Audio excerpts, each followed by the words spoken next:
You're listening to the Fantasy Consigliere Podcast on the Wolf Sports YouTube channel. We provide proven, independent-minded analysis trusted by NFL teams and top agencies, and we're confident you won't find a better source to help you win your fantasy league. Hello everyone and welcome to the Fantasy Consigliere Podcast. I'm your host, Dylan Speen. For this week, with the fantasy playoffs arriving, we'll go through our Week 15 rankings and provide advice at each position.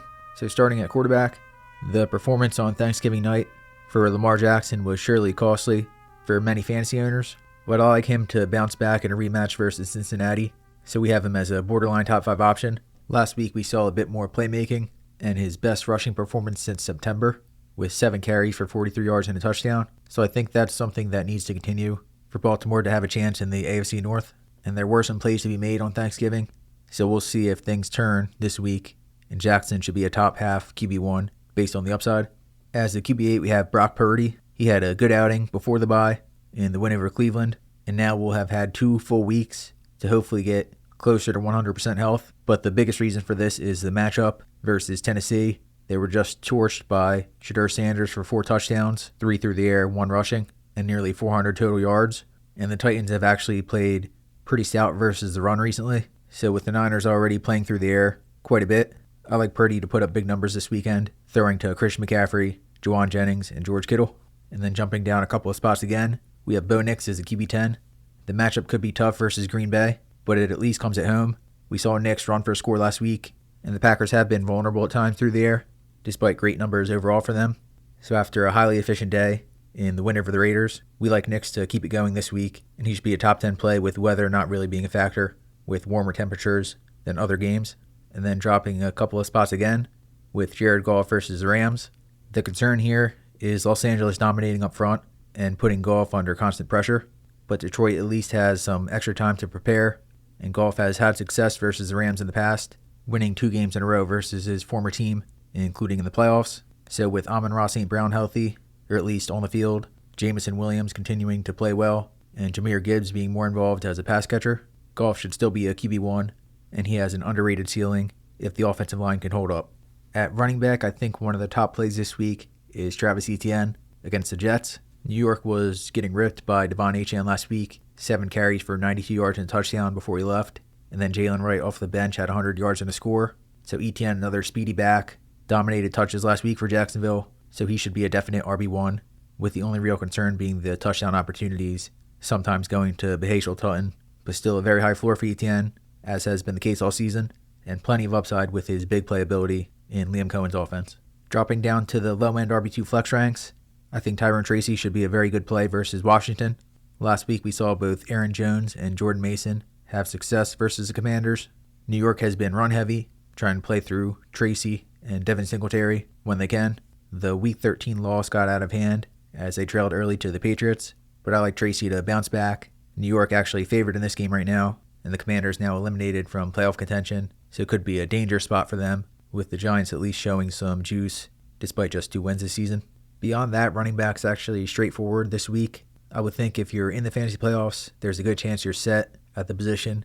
So a couple of guys more in flex territory, if you need a spot start, would be Jordan Mason versus the Cowboys this week. Dallas has been better versus the run, but Mason's run well over the past handful of games and found the end zone last week.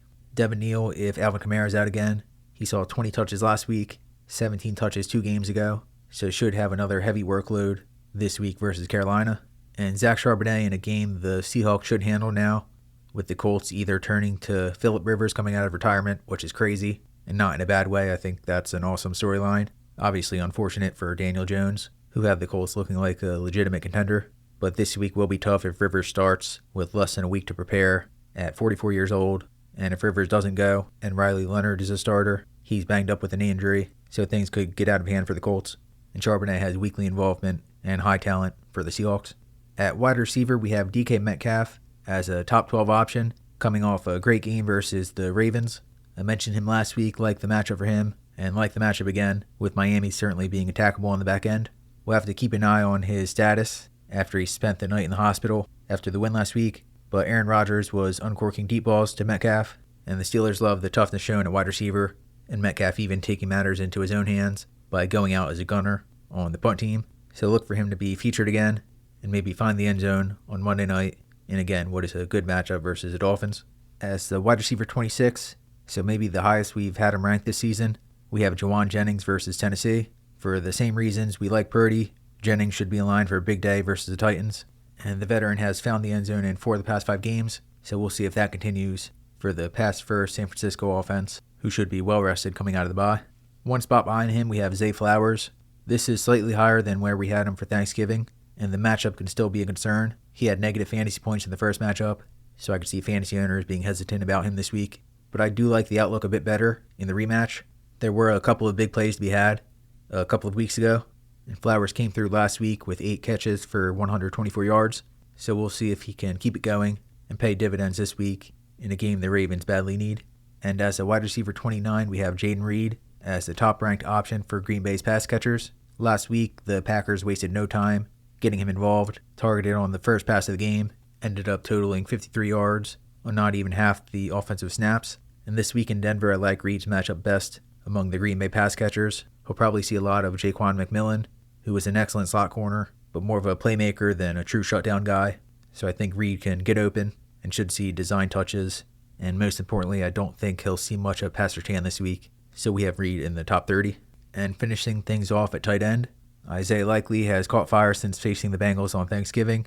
Had 5 catches for 95 yards and a near touchdown. And last week he had 25 yards and a touchdown and could have had another score if not for the controversial overturn. So now facing the Bengals again, they just allowed 41 yards and a touchdown to Dalton Kincaid and 93 yards to Dawson Knox. And we'll see if Mark Andrews is more involved, but likely the preferred option, and has definitely been building connection with Lamar Jackson over the past couple of games. As the tight end 8, we have Kyle Pitts, with the investment in him finally paying off with back-to-back really good games. 7 receptions for 82 yards 2 weeks ago, 6 receptions for 90 yards last week. The first matchup versus Tampa Bay in the opener, Pitts caught 7 passes for 59 yards. So with Drake London out again, at least it's looking that way. Pitts remains a clear tight end 1, and maybe he'll finally start connecting in scoring territory because as stated in the past, that's somewhere he should thrive based on the skill set. As the tight end 9 right behind Pitts, we have Harold Fannin Jr.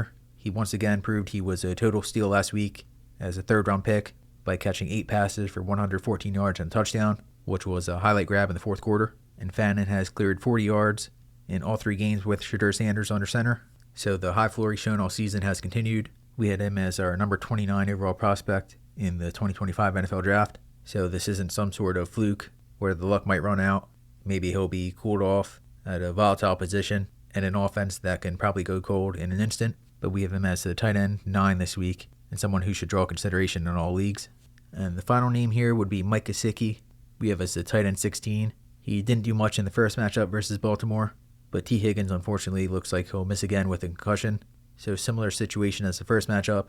He did have a chance at a touchdown in that one.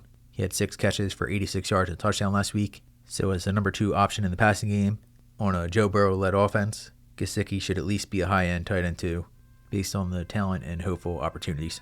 So that will conclude this episode. As always, you can find our full rankings on wolfsports.com.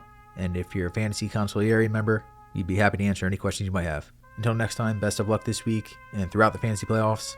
And thank you for listening. I'm Dylan Chapin. This was the Fantasy Consigliere Podcast. Thank you for listening to the Fantasy Consigliere Podcast on YouTube. Subscribe here so you don't miss future episodes or our next video. If you're on the go, we can also be found on Apple Podcasts and Spotify. Also, be sure to visit wolfsports.com and consider becoming a Fantasy Consigliere member to get the absolute best fantasy advice possible all season long.